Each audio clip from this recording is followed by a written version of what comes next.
Okay, I don't know if anyone can relate, but sometimes I wonder,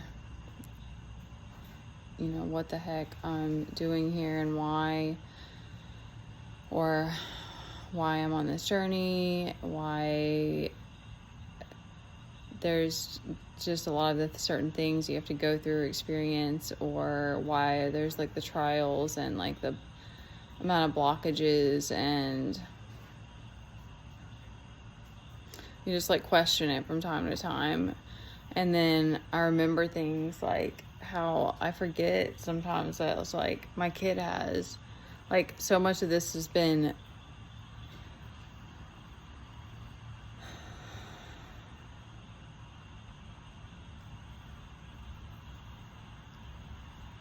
like healing with him in a sense, like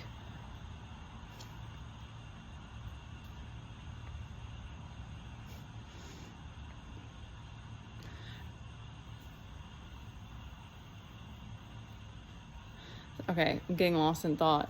Like, I'm just thinking about like how I started that this whole journey originally started because I was struggling with my own rage, like repressed emotions, and I felt so alone as a first time parent, had postpartum and all these things. But then it kind of like I wasn't doing shadow work, and I kind of got myself to a better place through fitness and like kind of finding a community and stuff like that. And then when I moved home, I started a job, and I wasn't doing like this deep healing work. But then like my kid's diagnosis, and like I got hit with a bunch of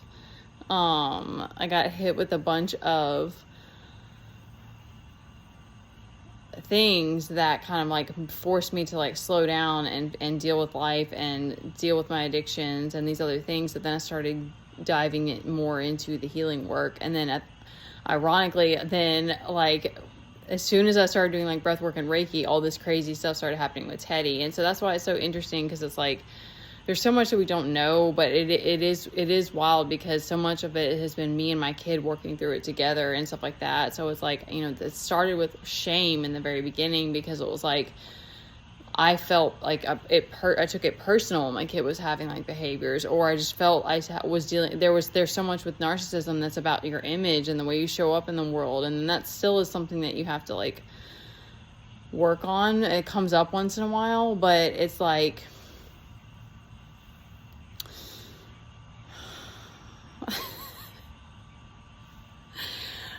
it's like, I'm losing my train of thought now.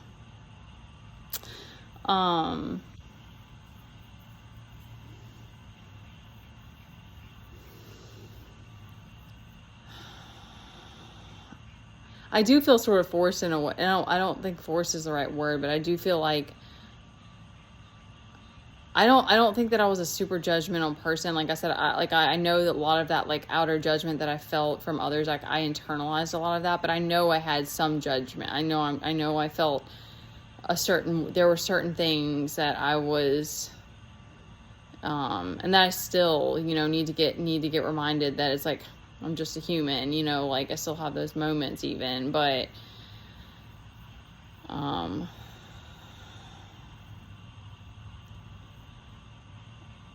like I had this thought of, I think that so much of the whole, I just think in general, like having anyone trolling you or haters is like, anytime someone judges you, it's hard, because you feel that hurt, you feel the pain from that person, and you feel the anger or whatever it is that they're projecting at you, but knowing that, that's a part of them that they haven't accepted, or that they're afraid to look at. So it's so interesting moving through this and on this journey, and then like going through so many things with my kid and with my family, because it's sort of crazy, because my sister lives far away, but she gets come to visit a few times, and it's not every single time, but there's always been something kind of like weird, or especially like crazy, that's happened with Teddy whenever my sister's been in town.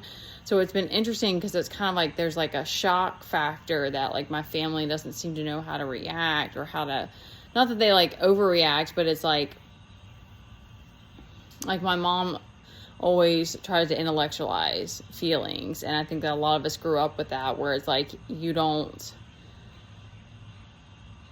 like, because you would just talk in circles over and over and over and over and over. And I'm sure that's exactly where I picked up this overthinking thing that I do sometimes. It's like you're just talking in circles because you're trying to rationalize things, and you can just keep it going forever. And I don't want to say it's meaningless, but it's like you can't ever intellectualize your feelings, because it's meant to be felt and move through your body, and then you get the wisdom, then you get the clarity.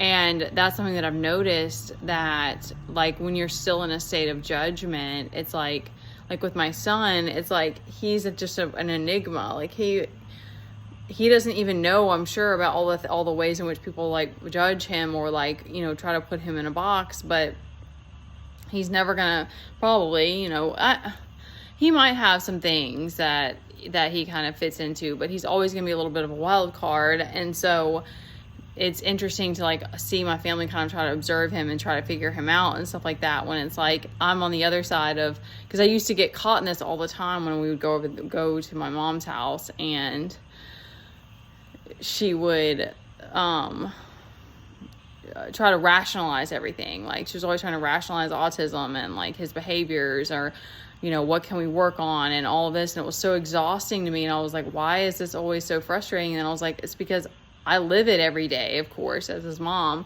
but also because it's like, I already accept all these things about him. Like there's this other side of like, when you accept yourself and you're the people in your life and your environment or whatever, it's like, I'm sure it does. Like it can feel suffocating, or you can feel trapped, or it can feel frustrating or whatever. Like there's moments of that, but then it's also like, then you come back to like, it's all fine. Like it's all just a part of whatever, you know? And it's like, there's such a freedom in that, and there's such a gratitude in that, and that's that safe space to me, where it's like, you know, I know you're a nut sometimes, but it's okay. I love you. I don't judge you. Like, you know, like, because like I said, like there's stuff all the time with my kid, and I'm just so immune to it almost. I mean, that's kind of a strong word, because I'm privy to like, you know, what's kosher and what's not and stuff like that. But then it is interesting, because you do kind of like, certain things happen and you do get kind of desensitized to it. Like I thought about that with like, you know, what is the word for it? Like the extreme kind of behaviors, like the aggressive ones. And even in that with me, I'm really sensitive to it in myself, but like, the more that you're around that, the more that you personally express it, the more that you experience it in other people, it's like you do start to feel it does start to be desensitized. And I don't know that it's bad, but that those are the type of things that to me is scary, because that we do get groomed into things like being stuck in certain environments and stuff like that are actually not healthy for us, because we just accept it. And because you just feel, you're like, okay, well, what other options do I have, type of thing. Or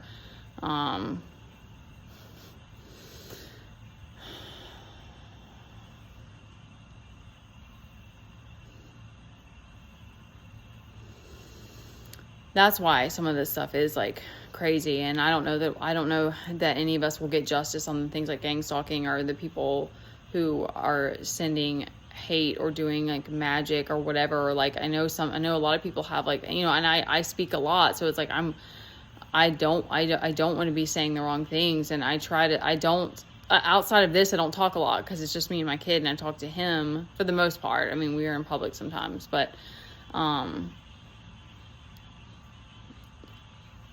spells and that kind of thing, they still freak me out. Like I don't know, it's very strange. It's like, I mean, I do think that we can cast illusions on each other, and like I don't think it's funny. Like it's trapping people in situations isn't what, you know, especially if it's for selfish reasons. Like it's scary. Okay, this turned into chatty time, but in a bigger way, I think that, you know, people who are AD have any kind of neurodivergence, the more that you come out about it and talk about it, and you yourself accept it, because I'm kind of the advocate for my kid, is, you know, I mean, he advocates for himself a lot too. Like, he's very verbal about the things he wants and needs. So he advocates for himself a lot too, but like he doesn't fully get like people judging him or shaming him or whatever. Like, we haven't experienced a lot of that, or him standing up for himself. But like, you know, you accepting that about yourself, like, that already shifts the energy around you of acceptance. It's very interesting, because a lot of it comes down to that, because that's being the healer. Like, if you are in a space where you are holding a space for someone when they're having a meltdown, or holding a space for someone, even just people talking about them and, you know, saying things, or trying to put them in a box, or trying to understand them, but you're just holding that neutrality, you're just holding that neutral space of like, everything's good, everything's fine, it's normal, whatever, it's acceptable. It's like, it shifts the energy to like, everybody's safe. That's, to me, what it always comes down to, is like, it's safety. It's like, we feel such a lack of safety, and we need that to keep moving forward, to keep moving through these unknowns. Because I kind of feel like someone else spoke on this. I'm going to end it here. Someone else spoke on how it's like there's so much talk, you know, so much has come out about people like wanting to identify as narcissism, and like all of the, like I said, I know like people who have different mental whatever disorder, like, want to like come talk about it, or accept it, or, you know, advocate about it, or this and that. But it's like, as we unpack this, we need to hold space for it. Like, we need to hold this space for whatever else is going to continue to come out, so that we can, because I think it kind of all does lead to this more authentic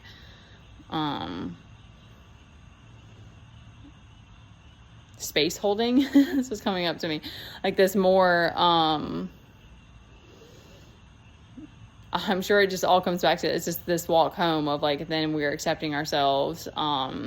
I do think a lot of the mental stuff we have is an adaptation to the world that we're living in. So it is all very interesting as a whole. But I mean, it could be that it's unlocking new things, and that but we have to hold this space. But that safe space it's like somebody has to be that person. It maybe it's one person or two people in a group or something that hold that safe space of like, this is okay. This energy is okay here. And it allows the others in the group to also feel safe to keep moving forward. Because that's what I feel like it always comes back to with like, I mean, that for sure being triggered is like something, you know, the whole, there's something inside of you that needs to be moved through and healed. But like, I think a lot of it with like people getting mad at people for showing up loudly or authentic or shining bright is just because they don't see that in themselves. And so it's an unknown. And so they want to put you in a box, but it's like, well, you're not that person. They're not meant to be in a box. None of us are meant to be in a box. So, but we do have to, you know, work through this together, because our mind is